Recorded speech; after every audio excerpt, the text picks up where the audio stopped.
Hi, hello mga kapobre.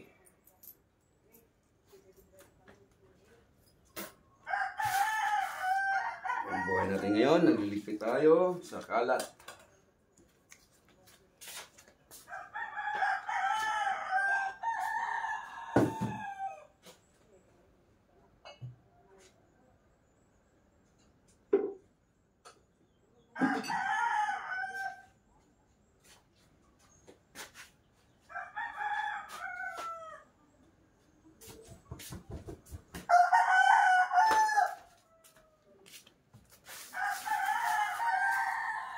Magawa ito ng buhay natin ngayon. Ito ang buhay natin ngayon. Chris TV, naghirap na po.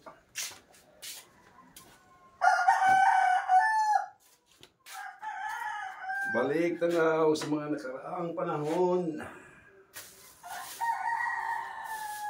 Sa lahat po ng aking natutulungan noon, sana ay maunawaan niyo muna ako ngayon sa aking kalagayan.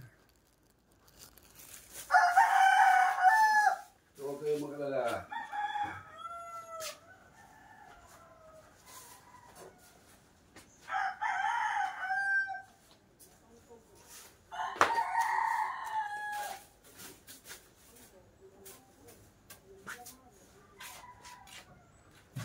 Masaya na rin ako na naging baliktanaw ang naging buhay ko ngayon.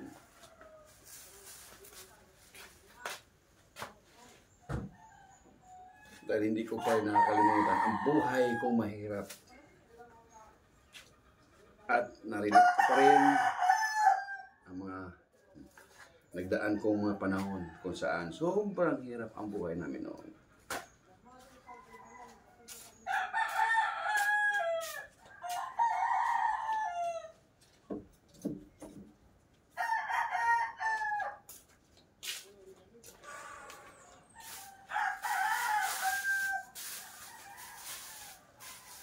Ang malaga, huwag tayong sumuko sa hamon ng buhay.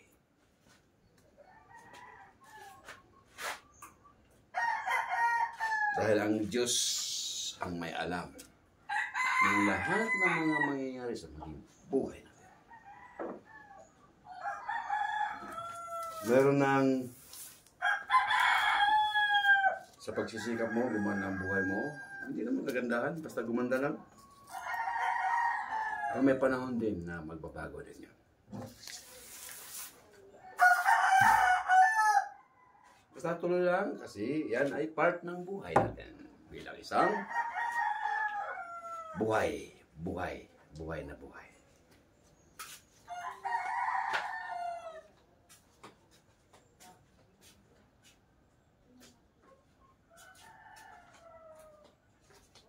Dahil kapag dumating ang araw na ikaw wala na sa mundo ito, hindi mo na maranasan ang hirap, hindi mo na rin maranasan ang yaman. Bagkos,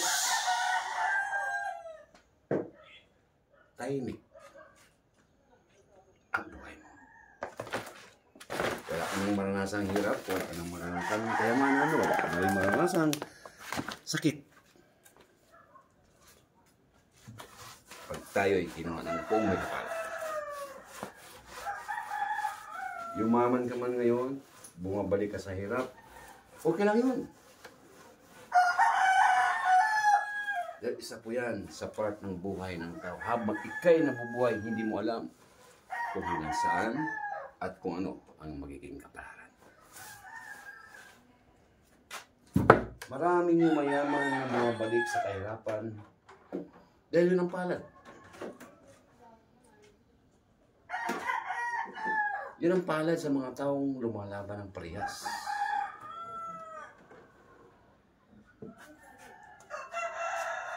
Ang taong lumalaban sa parehas,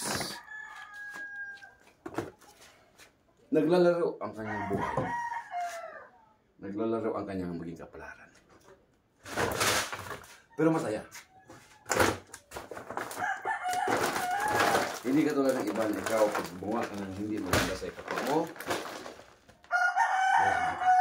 sobrang yaman mo dahil ikaw nanlamang sa kapwa mo. Pero may masakit din na magiging dadating sa buhay mo. Mas masakit pa kaysa maranasan mong lumalaban ng parehas.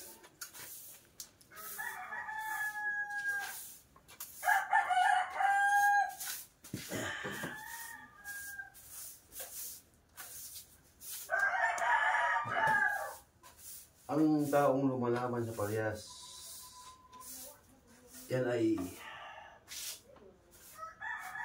100 para makatulong ka sa iyong kapwang naghihirap. Kahit ikaw ay isang hirap, nakapagbigay ka pa rin ng tulong sa iyong kapwa, napakaganda po yun. History sa buhay mo.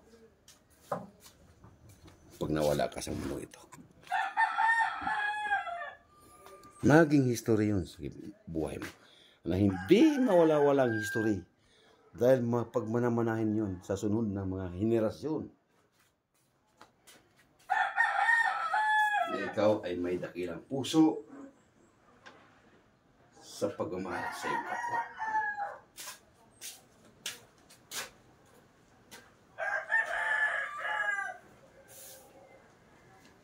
Pero kapag ikaw isang taong mapaglamang, kaya yumaman ka ng gusto, pag yan binawi ng Diyos yan,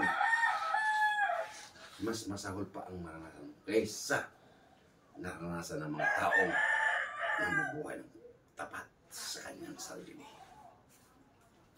Sa kanyang kapwa. Sa kanyang kapwa.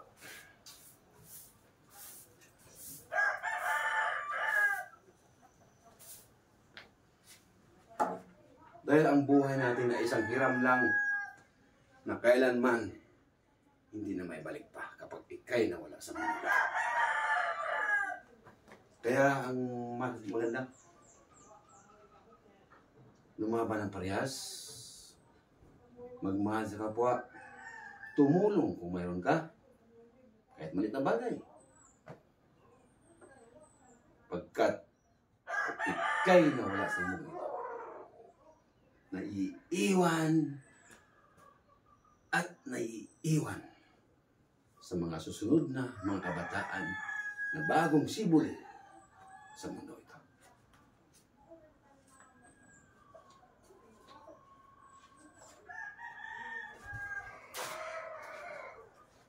Kung ikaw ay naghirap man uli, bumangon ng tapat.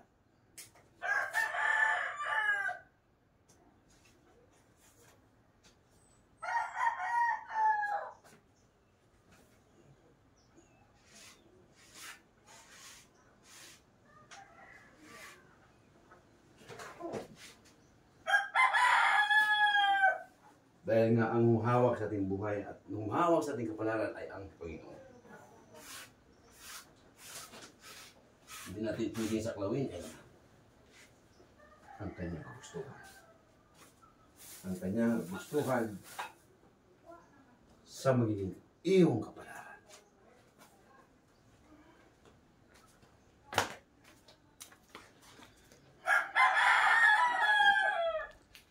Yan po isang real talk.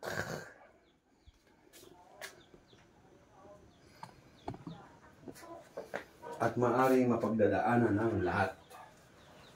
O ilan na pwedeng mangyayari at pwedeng maranasan nating nilalang sa mundo.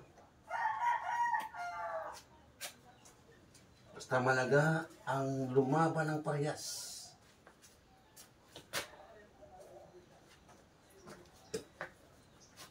Iwasan namang manlamang sa kapwa.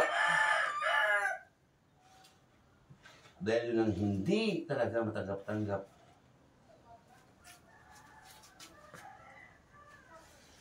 Ay.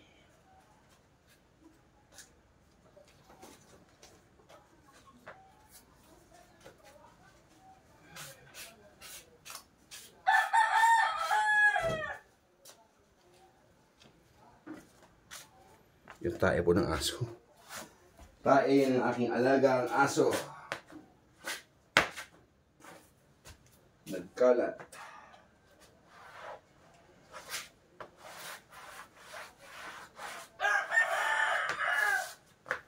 Napakan ko pa.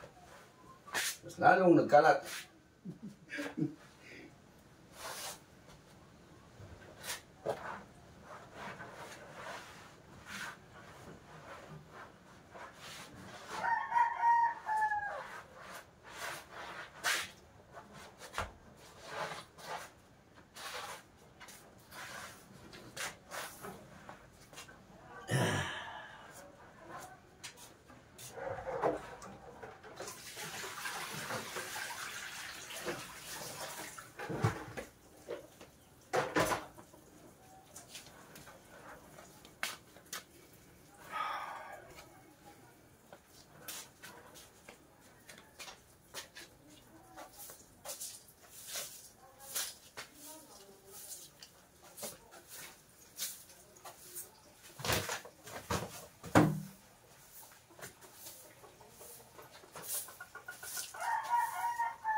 Shoutout po sa lahat po ng mga supporters ng Chris MTV at sa ating Facebook page, Chris Misulis.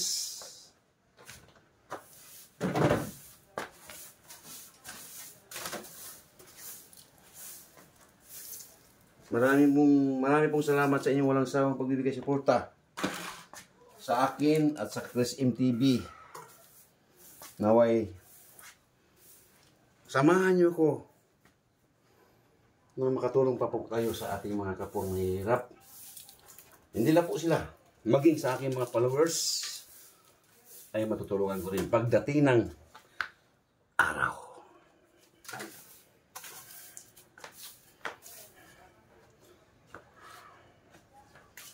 Hindi ko po hinangad ang aking sariling umangat. Kung umangat po ako, kayo po ang unahin ko bago ang aking sarili. Lahat po ng aking mga legit supporters, legit followers, subscribers, maasahan po nyo ang Chris MTV. Kahit ngayon, nagbago man ang aking buhay, medyo naghihirap na ako ngayon.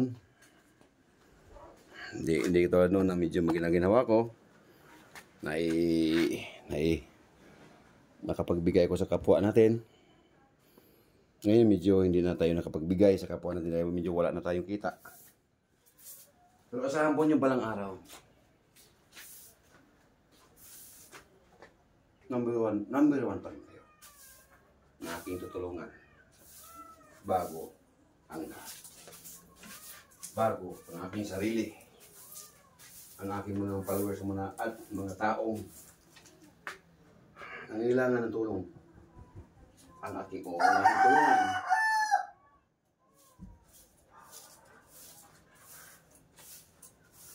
Na ikakaligaya naman ng Chris MTV. Ikakasaya ng Chris MTV ang kanyang mga ginagawa sa ating kapwa mahirap.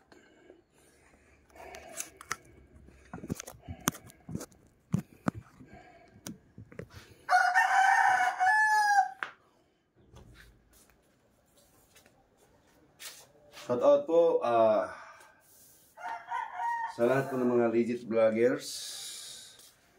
Naway paglingkuran niyo ng tapat ang ating kapwang mahihirap. Kung ano mga ibigay ng tulong, tulungan natin kahit konting bagay.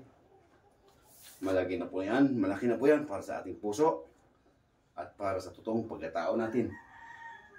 Taglay mo na talaga mula pa nung bata ka pa. Taglay mo na isang matulungin.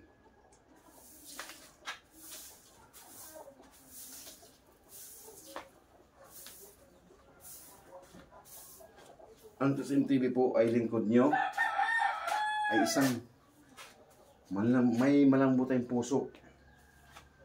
Kahit hirap na po tayo, mas pinalaghan natin at inuuna natin ang mga naghihirap nating kababayan, naghihirap nating kapwa na ating nakikita nangangailangan ng tulong.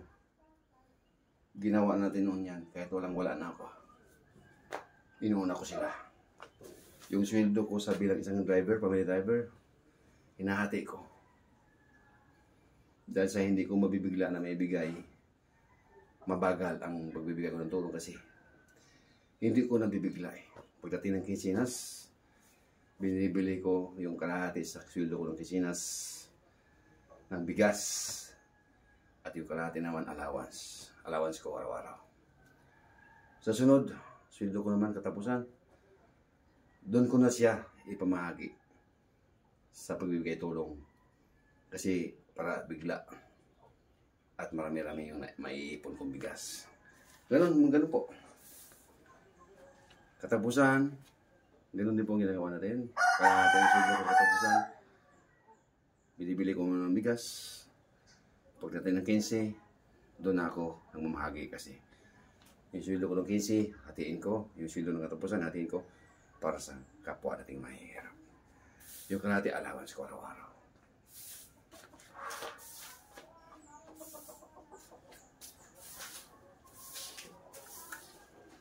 Wala po tayong kinikita sa YouTube.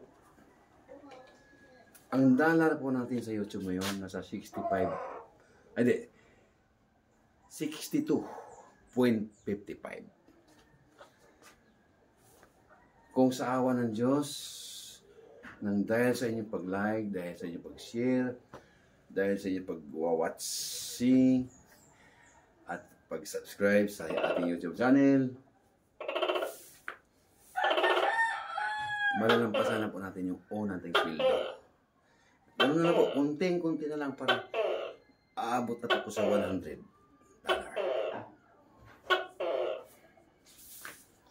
Ang $100 po, ang kapatumbas niyan sa top 50 sila sa mga 5,000. Kahit sa halagang 5,000 na yan, kahit mapunta lang sa akin yung kapiranggot, yung iba, pangkalatan. Di balik kunti lang ang akin sa unang sweldo ko. Basta kayo ang unahin ko.